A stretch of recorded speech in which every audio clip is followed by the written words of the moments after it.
After I finished my ND program, I somehow found myself in an abusive relationship. My dad wasn't working. So in our conversation, you say things like, take care of your siblings. So I got a call and the landlord was just like, are you Tola? Are you Miriam? I was like, yes, sir. Daddy, it's cool. Like, your dad just died now. So I enjoy cooking because it's just something that I do. It started as an hobby. If there was any opportunity to cook out, come forward and say, oh, let me do the cooking. So, and when I gained admission in school, then I used to cook for my roommates and they enjoyed my cooking so much. So down to COVID, I used to work in a school then, so business was not functioning. Every of our activities were done online. So I was mostly in the house and there was curfew to say there was no going around or anything. So then, people on my street, guys, especially guys, they started complaining that they're starving, they don't know what to eat, there's no food, they can't cook or something. So I heard one of their conversation and I was like, oh, I can actually cook for you guys. Okay, I'll be cooking jollof rice tomorrow. Are you interested?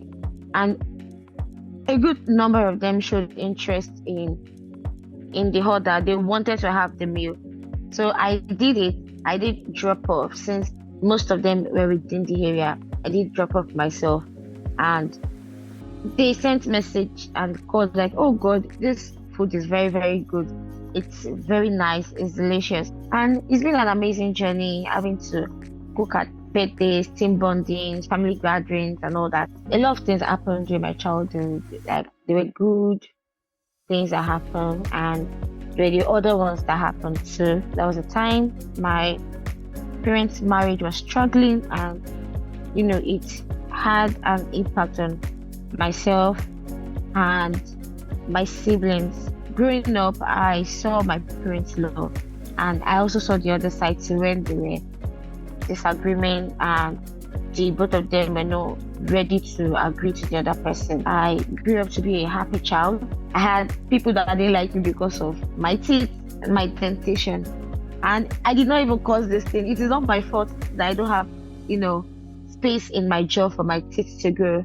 But I'll get compliments like, that vampire guy is coming. My dad, he resigned from his job. He had a very good job then, but there was confidence that he could do well on his own. So he resigned from his job to start up his own business, which unfortunately didn't turn out as expected. And then we faced troubles with the government too. We had two properties that were beside each other, and the government came. They wanted to build, a very big canal for doing it there, and they gave an instruction for us to leave the property, which we did not have a choice. So that was how everything went from, up and down. And my mom became like responsible for the catering of the family. Some of the things that happened affected my self-esteem, like, the body shaming and all of that. So it took away my confidence until one day, and I was in SS one day, and we started off a debate competition. It was inter-class. So then from the inter-class, it became like inter-session. So then we're like, okay, there are two people that can do it in this thing. Other people were like, they are too big, they're not going to do that. So some of my classmates were like, oh, you and there's my classmate then, her name is Bidemi. You and Bidemi can do it. So that was, I said, okay, let me try and do it. I gave my mom the topic, and I remember then she helped me do research and gave me things to say. I started putting everything in, and the day came. It's a school with over 500 students. So when I got to the podium and I started talking, so I think the first line, I can't really remember, the first phrase my mom gave me was really catchy. So everybody was like, oh wow. After I finished my ND program, I somehow found myself in an abusive relationship. So because of that, I got a job in school there, but I had to leave it to come to Lagos. So shortly after I moved back to Lagos with the support of my parents, my mom got sick. And it started off as just a stomach hurt. And from there she went She was admitted for a few days, came back home and saw that there wasn't changes. Took her to another hospital for scans and other things. There was an infection in her intestine, something from food poisoning. So it affected her intestine, and we were hoping she'd get better, but our situation did not improve. I was taking care of her. I had to resign from my job to take care of her and be there for her because at some point, she could not walk. She could not move her body. At some point, she could not even, use the restroom. She would not know when she is pressed or not. So it became a very big worry for me. Through the struggle, we lost her. My dad wasn't working. So everything that had to do with finance, she had to take charge of it. So then, my life just flashed through me like, who is going to do this for us now? Like, who is going to take care of my siblings? So I got a job after she passed, but I was using that job to, take care of my siblings. I'll go to see him and I'll say that he wasn't looking good. Like, it looked like someone that was depressed.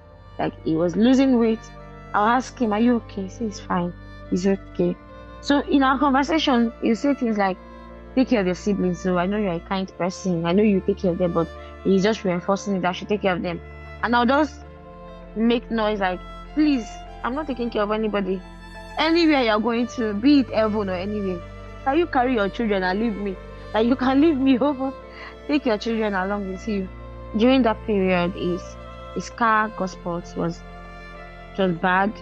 So I and my sisters were like, oh, okay, let's fix it for him as a birthday gift. So we're already putting money together on how to surprise him and get other gifts. Like, maybe when we do this for him, he'll be happy because he looked like someone that didn't have hope in life again.